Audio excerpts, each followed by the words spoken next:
그럼 미국에서 성공한 후에는 왜 안 데려갔어요? 처음에는 정말 데려올 생각이었어.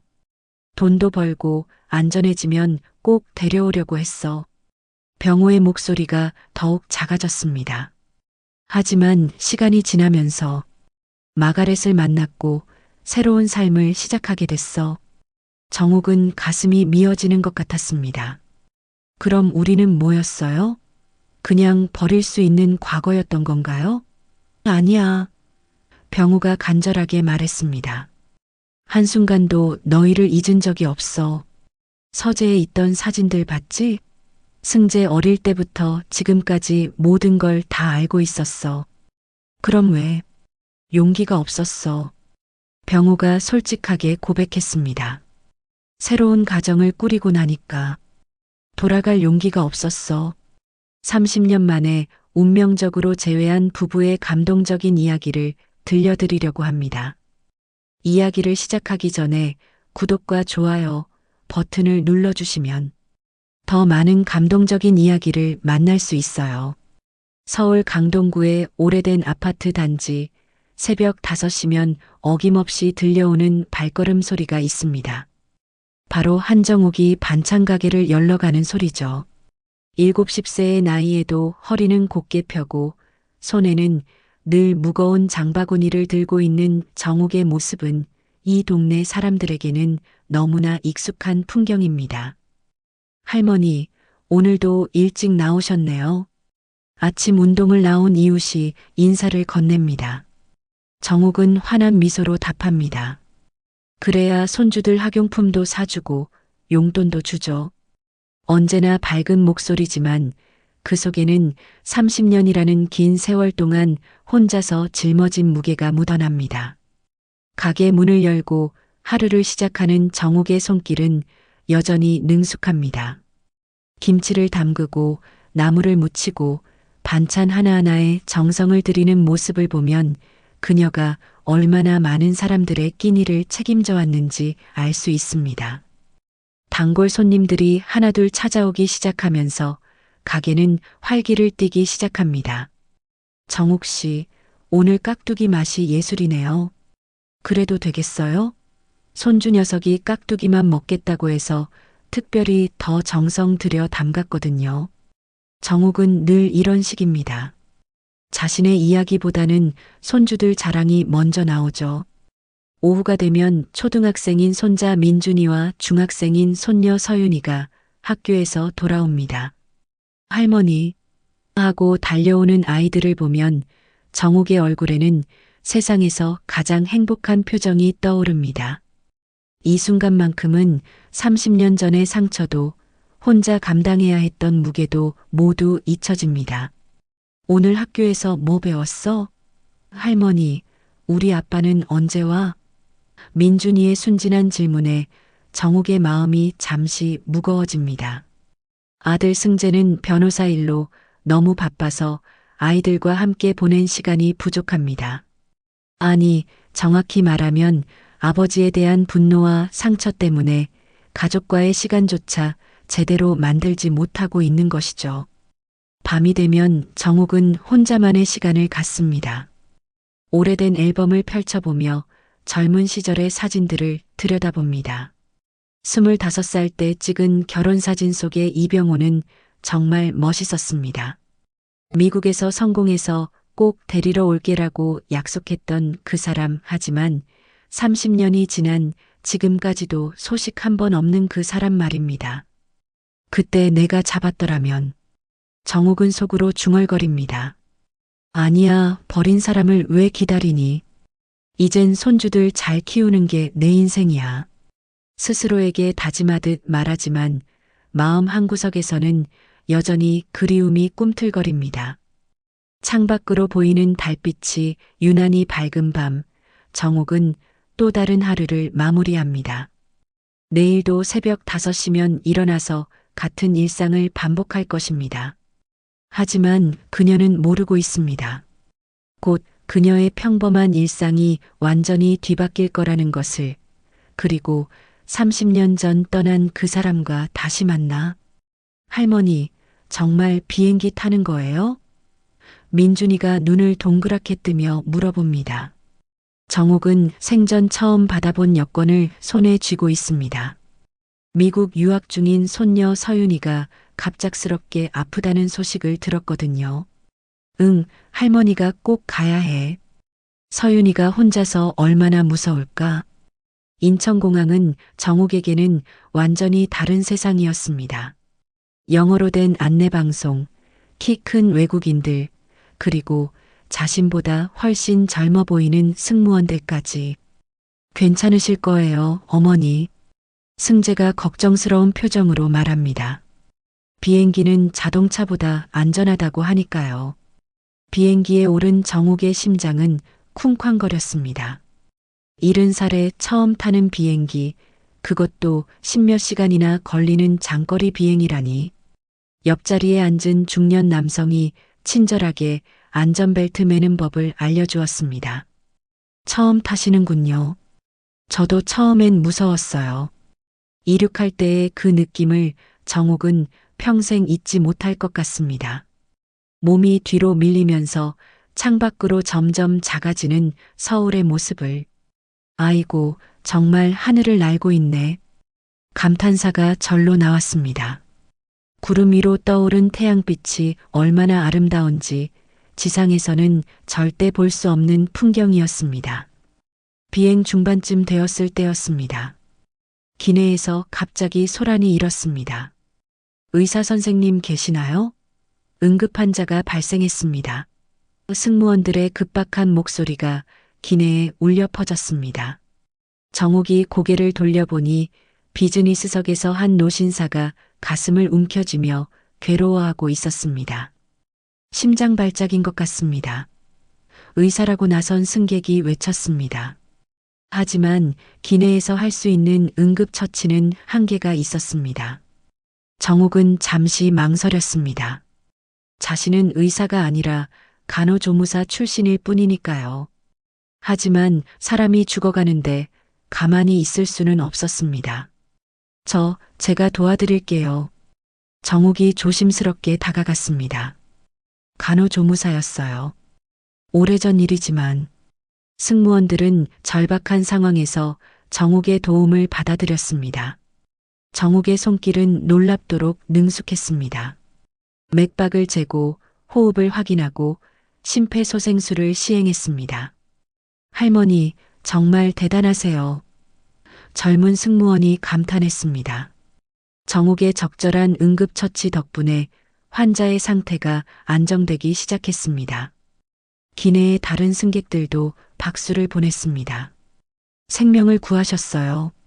비행기는 응급 상황으로 인해 가장 가까운 공항으로 회항했습니다.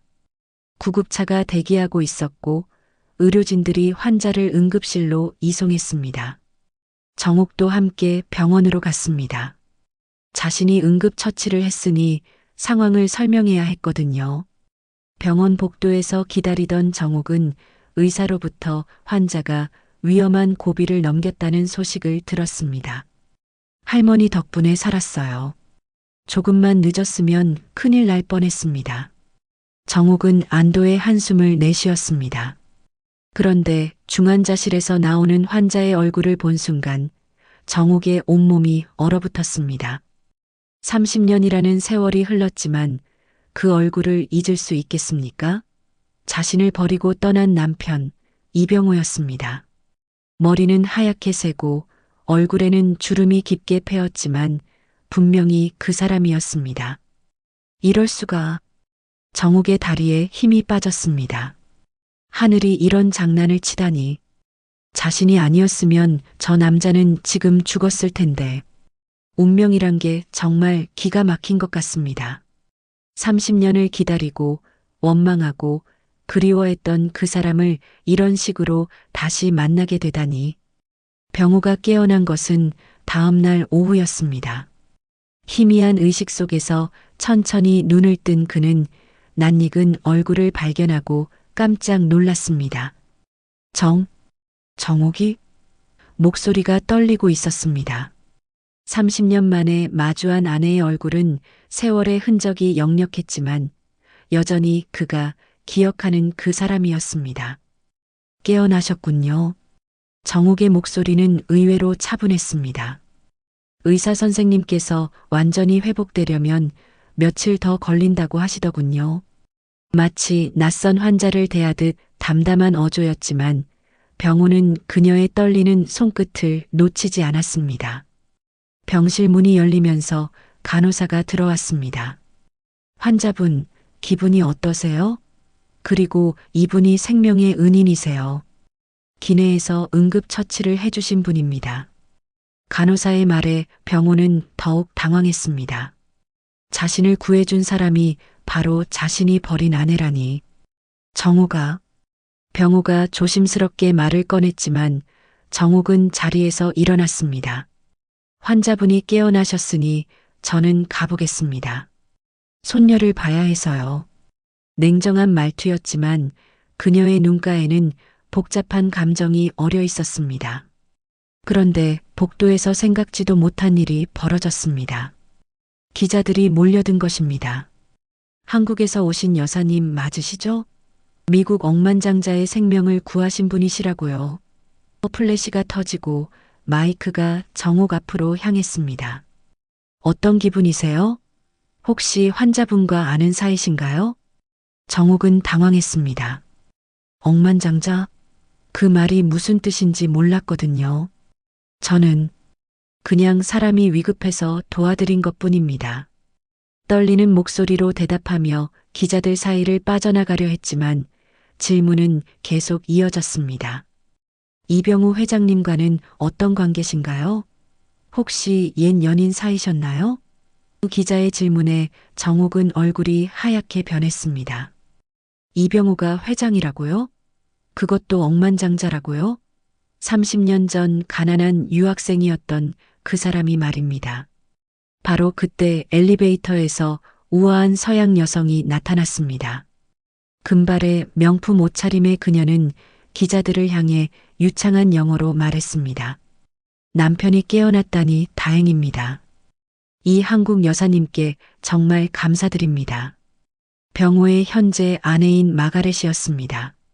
마가렛은 정옥에게 다가와 두 손을 맞잡았습니다. 정말 고맙습니다. 당신이 아니었다면 남편은. 영어를 못하는 정옥을 위해 한국어를 배운 통역사가 나서서 대화를 도왔습니다. 정옥은 이 모든 상황이 현실인지 꿈인지 구분이 안 되었습니다. 이어서 나타난 건 병호의 자녀들이었습니다. 20대 후반의 아름다운 딸 에밀리와 30 초반의 아들 데이비드였습니다. 아버지의 첫 번째 사랑이시군요. 에밀리가 정옥을 보며 환하게 웃었습니다. 아버지가 젊은 시절 한국에서 만난 분 이야기를 가끔 해주셨거든요. 우리 집에 꼭 오세요. 아버지를 살려주신 은혜를 어떻게 갚아야 할지. 데이비드도 정중하게 인사했습니다. 하지만 정옥은 고개를 저었습니다. 아닙니다. 저는 손녀만 보고 한국으로 돌아가야 해요.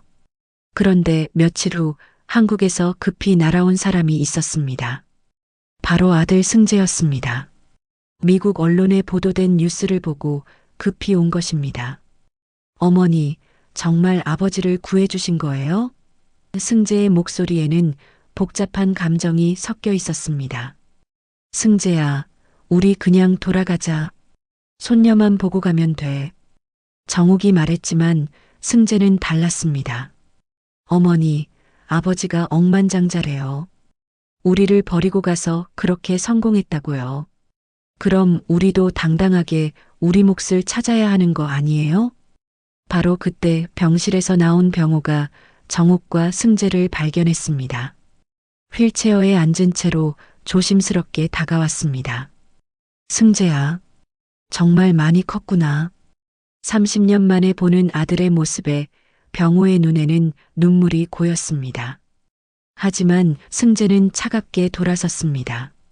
저희는 그냥 관광차 온 거예요. 걱정 마세요. 그 말에 병호는 더욱 당황했습니다. 그리고 조용히 정옥에게 다가가 속삭였습니다. 정옥아, 부탁이 있어. 조용히 한국으로 돌아가 줄 수 없을까? 지금 상황이 복잡해서. 하지만 에밀리와 데이비드는 달랐습니다. 아니에요, 아버지. 우리는 정말 이분들을 집으로 모시고 싶어요. 아버지를 살려주신 분인데 어떻게 그냥 보내드릴 수 있어요? 결국 정옥과 승재는 병호의 거대한 저택으로 향하게 되었습니다.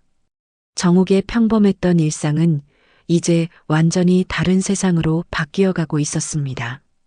병호의 저택은 정옥이 상상했던 것보다 훨씬 컸습니다. 마치 궁전 같은 건물 앞에 서자 다리가 떨렸습니다. 어머니, 저 사람이 이렇게 살고 있었다니. 승재도 경악을 금치 못했습니다. 30년 전 가난한 유학생이었던 아버지가 이런 부를 쌓았다는 게 믿기지 않았거든요. 어서 오세요. 에밀리가 환하게 웃으며 마중을 나왔습니다. 하지만 정욱의 눈에는 마가렛의 표정이 먼저 들어왔습니다. 겉으로는 웃고 있었지만 눈빛만큼은 차가웠습니다. 남편의 첫 번째 가족을 집에 모시게 되어 영광입니다. 완벽한 미소 뒤에 숨겨진 경계심을 정욱은 놓치지 않았습니다. 저택 안으로 들어서자 정욱은 숨이 막혔습니다. 천장까지 이어진 거대한 샹들리에 벽면을 가득 채운 유명 화가들의 그림, 그리고 끝이 보이지 않는 넓은 거실까지. 이게 정말 우리 아버지 집인가? 승재가 중얼거렸습니다. 객실을 준비해드렸어요. 편히 쉬세요. 마가렛이 안내했지만 정옥은 어색함을 감출 수 없었습니다. 비단 커튼과 황금 장식이 가득한 방은 너무 화려해서 오히려 불편했습니다. 승재야, 우리 여기 있으면 안 될 것 같아. 정욱이 아들에게 속삭였습니다. 하지만 승재의 생각은 달랐습니다. 어머니, 아버지가 우리를 버리고 이렇게 잘 살았는데 우리가 왜 눈치를 봐야 해요? 당당하게 있으세요.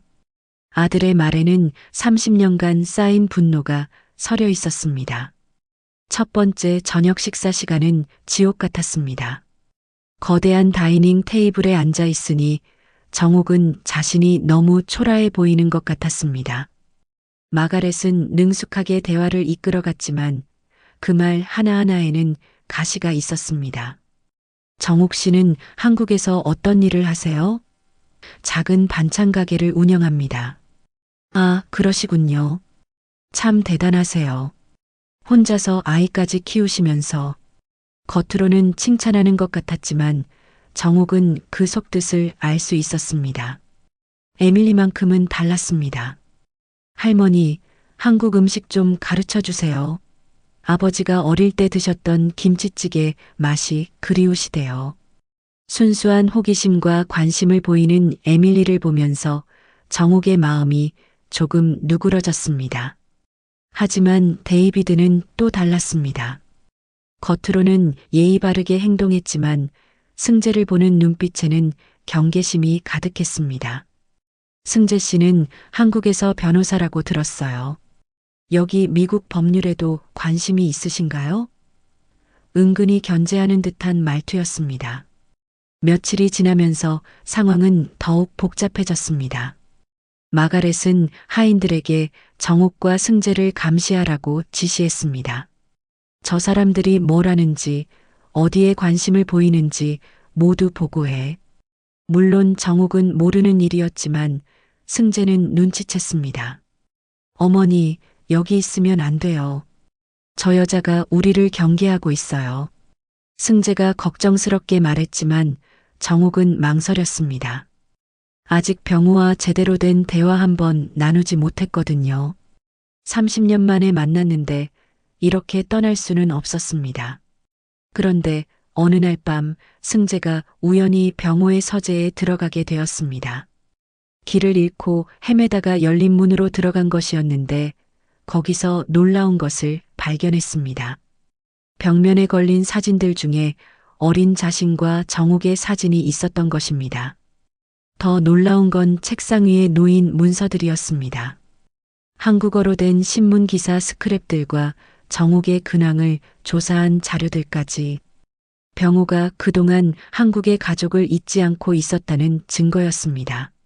하지만 그 순간 더 충격적인 문서를 발견했습니다. 한국 정치 권력자와의 불법 거래 관련 기밀 문서라고 적힌 파일이었습니다.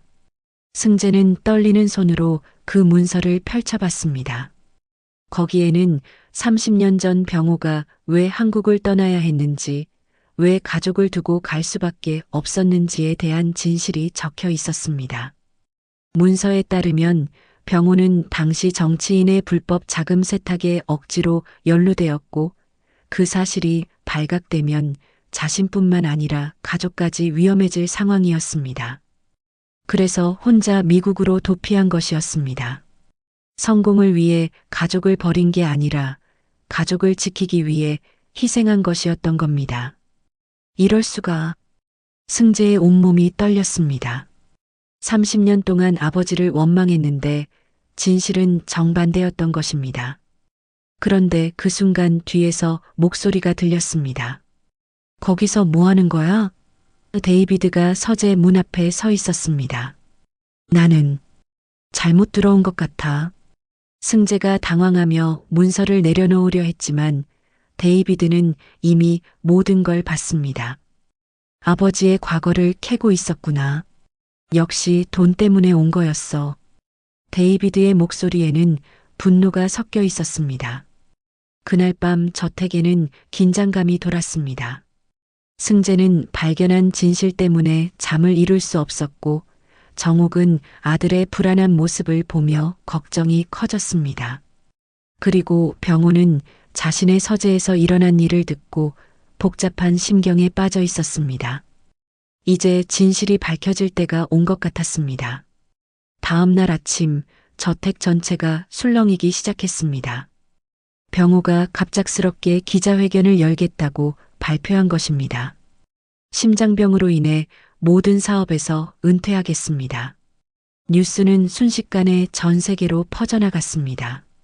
미국 경제계의 거물이 갑작스럽게 은퇴를 선언한 것이니까요. 하지만 진짜 충격은 그 다음에 터졌습니다. 한 언론사에서 이병호 회장의 숨겨진 과거라는 제목으로 특종 기사를 내보낸 것입니다. 30년 전 한국에서의 불법 거래, 정치 권력자와의 유착, 그리고 급작스러운 미국 도피까지 모든 게 세상에 드러났습니다. 이럴 수가 없어. 마가렛이 거실에서 소리를 질렀습니다. 당신이 이런 사람이었다니. 완벽했던 가면이 벗겨지자 그녀의 본성이 드러났습니다.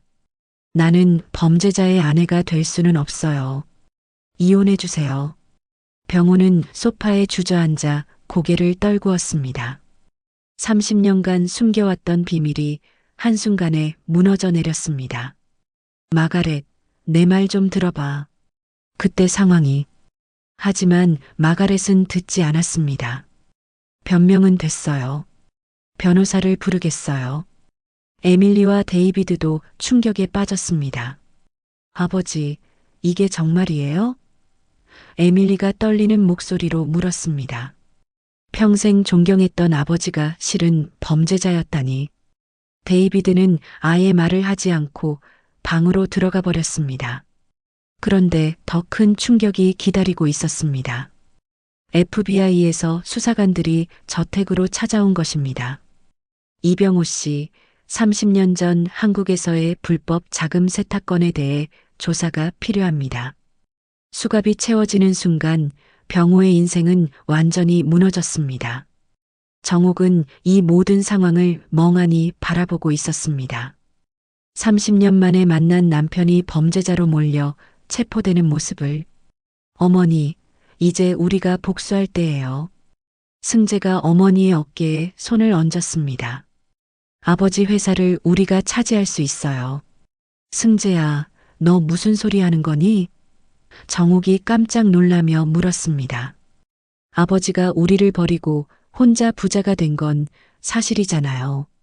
이제 우리도 당당하게 우리 몫을 찾아야죠. 승재의 눈에는 복수심이 타오르고 있었습니다. 며칠 후 더 충격적인 소식이 들려왔습니다. 병호가 구치소에서 쓰러진 것입니다. 스트레스와 심장병이 겹쳐서 위험한 상태라고 했습니다. 중환자실에 입원했대요. 에밀리가 울먹이며 말했습니다. 마가렛은 냉정했습니다. 이혼 절차는 계속 진행하겠어요. 저는 제 인생을 지켜야 하니까요. 그리고는 짐을 싸서 친정으로 돌아가 버렸습니다. 30년간 함께했던 아내마저 등을 돌린 것입니다. 병원에서 의사를 만난 정옥은 더 큰 충격을 받았습니다. 환자분 상태가 매우 위험합니다. 언제 어떻게 될지 모르는 상황이에요. 심장이 너무 약해져서 수술조차 어렵다는 진단이었습니다. 어머니, 이제 기회예요. 승재가 어머니를 설득했습니다. 아버지가 위험한 상황이니까 우리가 회사 경영권을 가져올 수 있어요. 법적으로도 우리가 정당한 상속자니까요. 하지만 정옥의 마음은 복잡했습니다. 중환자실 창문 너머로 보이는 병호의 모습은 너무 초라했습니다. 한때 억만장자였던 사람이 이제는 혼자서 죽음과 싸우고 있었습니다. 가족들도 아내도 친구들도 모두 등을 돌렸습니다. 오직 정옥만이 매일 병원을 찾아왔습니다. 왜 와? 병호가 희미한 목소리로 물었습니다. 날 구해준 것만으로도 충분해. 이제 그만 한국으로 돌아가. 하지만 정옥은 고개를 저었습니다. 아직 하고 싶은 말이 있어요. 정옥아. 병호의 눈에 눈물이 고였습니다. 미안해. 정말 미안해. 그때 너희를 두고 간 것. 평생 후회하고 있어. 30년 만에 처음으로 진심 어린 사과였습니다.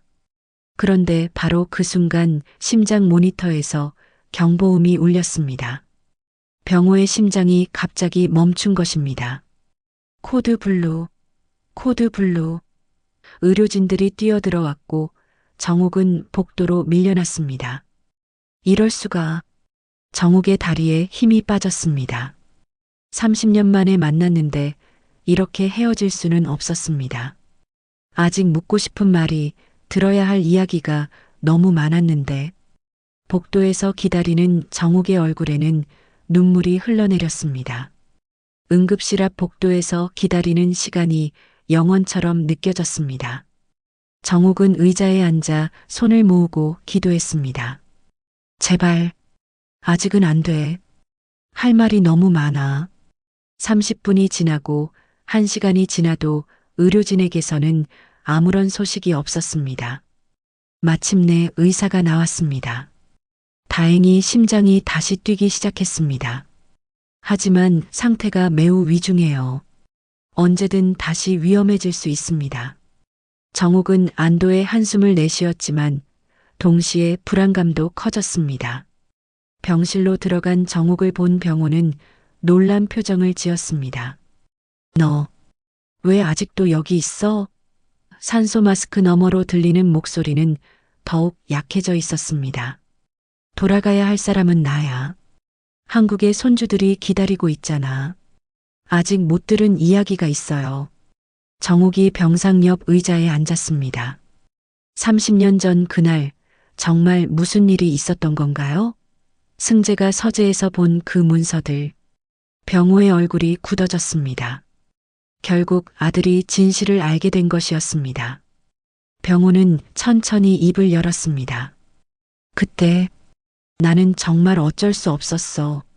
대학 선배가 정치인이 되면서 나를 이용하려 했거든. 불법 자금을 세탁하는 일에 억지로 끌어들였어. 목소리가 떨리고 있었습니다. 처음에는 거절했어. 하지만 그 사람이 협박했어. 너와 승재를 해치겠다고. 그래서 어쩔 수 없이 한두 번 도와줬는데 그게 점점 커진 거야. 병호의 눈에서 눈물이 흘러내렸습니다. 나도 모르게 너무 깊이 빠져버렸어. 정옥은 조용히 들었습니다. 30년 동안 궁금했던 진실이 마침내 드러나고 있었습니다.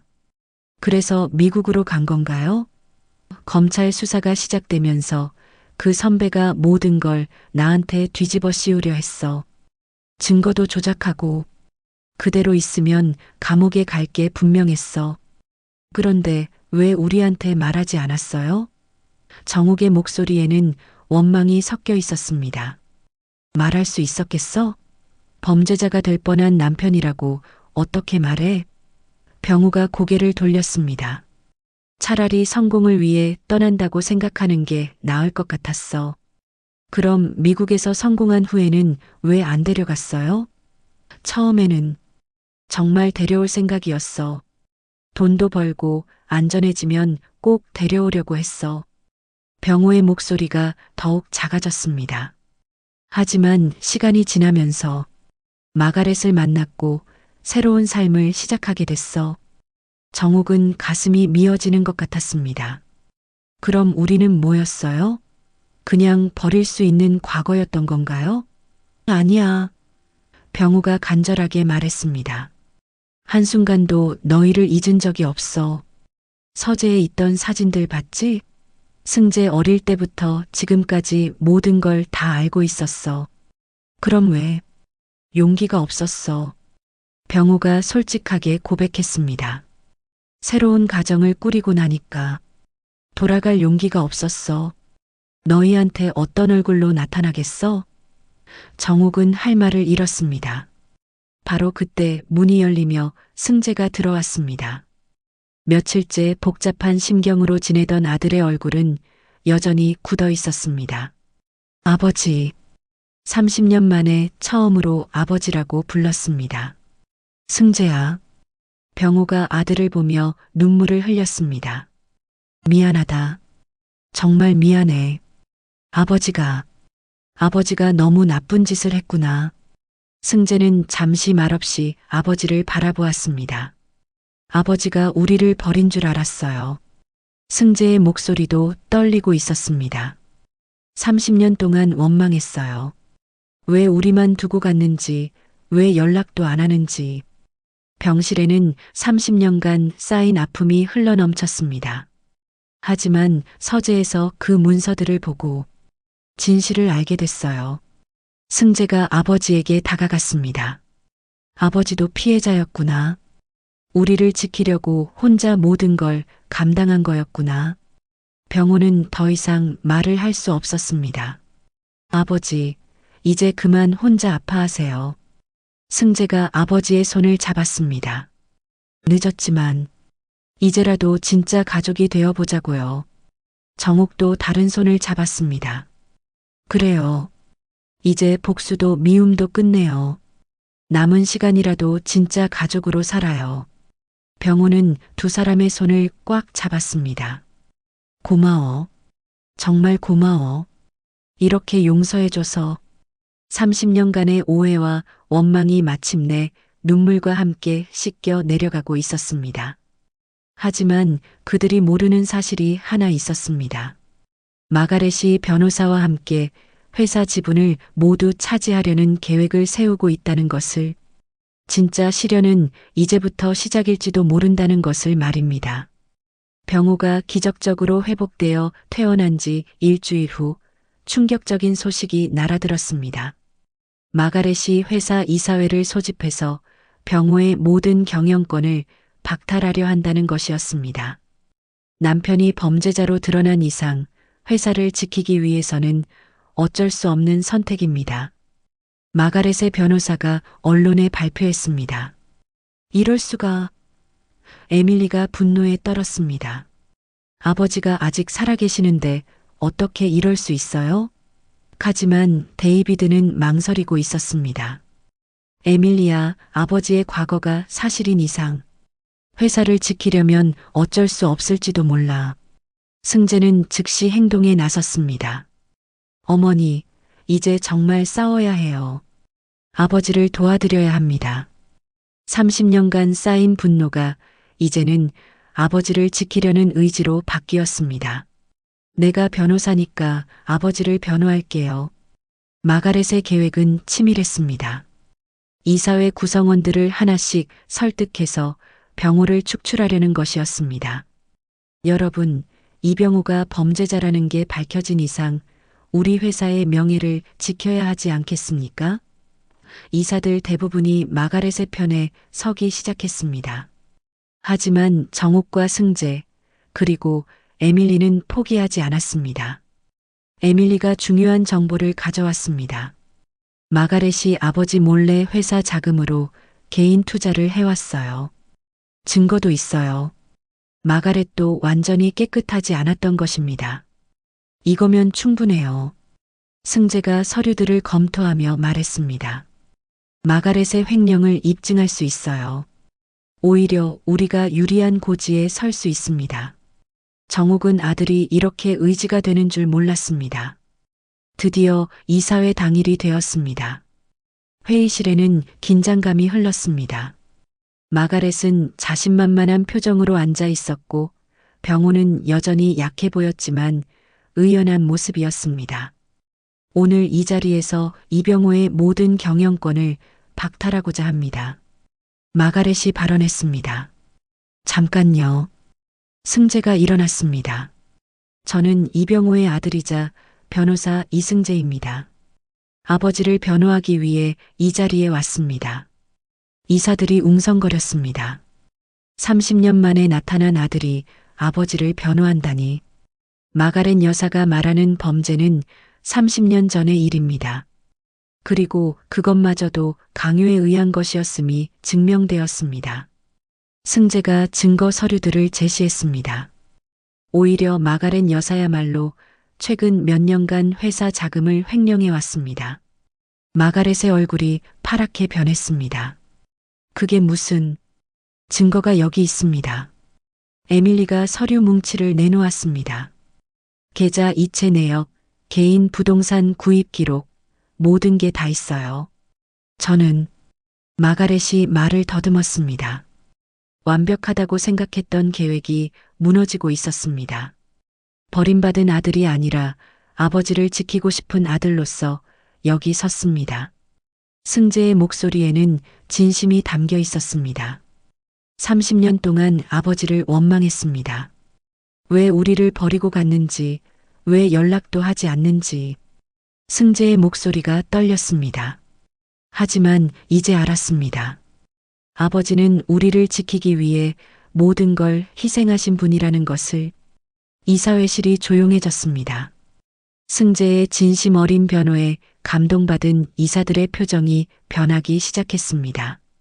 아버지가 과거에 실수를 하셨을지도 모릅니다. 하지만 그분이 이 회사를 여기까지 키워오신 것도 사실입니다.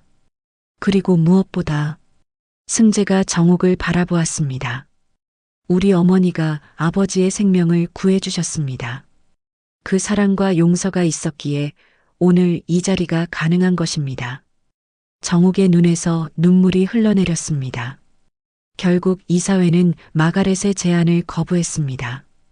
오히려 마가렛의 횡령이 문제가 되어 그녀가 모든 지분을 반납하게 되었습니다. 이럴 수는 없어. 마가렛이 소리쳤지만 이미 늦었습니다. 법정에서도 마찬가지였습니다. 승재의 변호로 병호의 과거 범죄는 강요에 의한 것이었음이 인정되었고 오히려 마가렛의 횡령이 더 큰 문제가 되었습니다. 피고인 마가렛에게 징역 3년을 선고합니다. 재판이 끝난 후 법정 앞에서 병호는 기자들 앞에서 공개 사과를 했습니다. 30년 전 제가 저지른 잘못을 깊이 사과드립니다. 그리고 그 때문에 상처받은 가족들에게도 용서를 구합니다. 진심이 담긴 사과였습니다. 이제 남은 인생은 가족과 함께 그리고 속지 않은 마음으로 살아가겠습니다. 병호가 정옥과 승재의 손을 잡았습니다. 늦었지만 이제라도 진짜 가족이 되겠습니다. 오랜 시련 끝에 마침내 가족이 하나가 되는 순간이었습니다. 6개월 후 부산의 한적한 바닷가 마을에 작은 집 한 채가 들어섰습니다. 병호와 정옥 그리고 승재가 함께 선택한 보금자리였습니다. 미국의 화려한 저택을 떠나 한국의 소박한 어촌 마을로 돌아온 것입니다. 여기가 좋아요. 바다가 보이고 공기도 맑고. 정옥이 창문을 열며 미소를 지었습니다. 병호는 이제 완전히 다른 사람이 되어 있었습니다. 억만장자였던 과거는 모두 내려놓고 마을 사람들과 어울리며 평범한 노인으로 살아가고 있었습니다. 아저씨, 오늘도 산책 나가세요? 이웃 할머니가 인사를 건넸습니다. 네, 바닷바람이 건강에 좋다고 하더라고요. 아침이면 정옥과 병호는 함께 해변을 걸었습니다. 30년이라는 긴 세월 동안 하지 못했던 대화들을 나누면서 말입니다. 그때 내가 더 용기가 있었다면. 이제 그런 말 하지 마세요. 지나간 일이잖아요. 정옥이 남편의 손을 꽉 잡았습니다. 서울에서는 승재가 새로운 인생을 시작했습니다. 아버지의 회사 일부를 물려받아 정직하게 경영하고 있었습니다. 아버지처럼 성공하겠다는 욕심은 없어요. 그냥 직원들과 가족들이 행복하게 살 수 있을 만큼만 벌면 돼요. 승재의 가치관이 완전히 바뀌었습니다. 주말이면 승재는 아이들을 데리고 부산으로 내려왔습니다. 할아버지, 할머니, 민준이와 서윤이가 달려와 안기는 모습을 보면 병우와 정옥의 얼굴에는 환한 미소가 떠올랐습니다. 할아버지, 바다에서 조개 잡는 법 가르쳐 주세요. 미국에서도 가끔 소식이 왔습니다. 에밀리와 데이비드가 번갈아 가며 한국을 찾아왔습니다. 아버지, 여기서 사시니까 훨씬 편안해 보이세요. 에밀리가 아버지의 손을 잡으며 말했습니다. 응, 이제야 진짜 내 모습으로 살고 있는 것 같아. 데이비드도 처음엔 어색해했지만 이제는 승재를 형처럼 따랐습니다. 형, 한국어 좀 가르쳐 주세요. 할머니랑 직접 대화하고 싶어요. 서툰 한국어로 정옥에게 인사하는 데이비드를 보며 정옥은 가슴이 뭉클했습니다. 마을에서 병호는 새로운 일을 시작했습니다. 젊은 어민들에게 사업 노하우를 가르쳐주는 일이었습니다. 돈만 벌려고 하면 안 됩니다. 바다를 지키면서 지속 가능한 어업을 해야 해요. 과거의 경험을 이웃들을 위해 쓰고 있었습니다. 정옥은 마을 회관에서 반찬 만들기 교실을 열었습니다. 평생 쌓아온 요리 솜씨로 젊은 며느리들을 가르치는 일이었습니다. 정옥 선생님 덕분에 우리 남편이 집밥을 좋아해요. 수강생들의 웃음소리가 회관을 가득 채웠습니다. 어느 일요일 오후 온 가족이 바닷가에 모였습니다. 정옥과 병호, 승재와 아이들, 그리고 미국에서 온 에밀리와 데이비드까지. 사진 한 장 찍을까요? 에밀리가 제안했습니다. 모두가 바다를 배경으로 환하게 웃으며 사진을 찍었습니다. 할머니, 할아버지가 젊었을 때는 어땠어요? 서윤이가 궁금해했습니다. 그때도 지금처럼 사랑스러웠단다. 정옥이 병호를 바라보며 미소를 지었습니다. 다만 그때는 서로를 표현할 줄 몰랐지. 해가 저물어가는 바닷가에서 정옥과 병호는 손을 잡고 산책했습니다. 정옥아, 고마워. 뭐가요? 나 같은 사람을 용서해줘서, 그리고 끝까지 포기하지 않아줘서. 병호의 목소리에는 진심이 담겨 있었습니다. 저도 고마워요. 돌아와줘서. 정옥이 남편의 어깨에 머리를 기댔습니다. 이제야 진짜 우리 인생이 시작되는 것 같아요. 석양이 바다를 붉게 물들이고 있었습니다. 앞으로도 함께 늙어가요. 당연하지. 이번엔 절대 떠나지 않아. 두 사람은 바다를 바라보며 조용히 서 있었습니다. 파도 소리가 그들의 새로운 시작을 축복하는 것 같았습니다. 그날 밤 정옥은 일기장에 이렇게 썼습니다.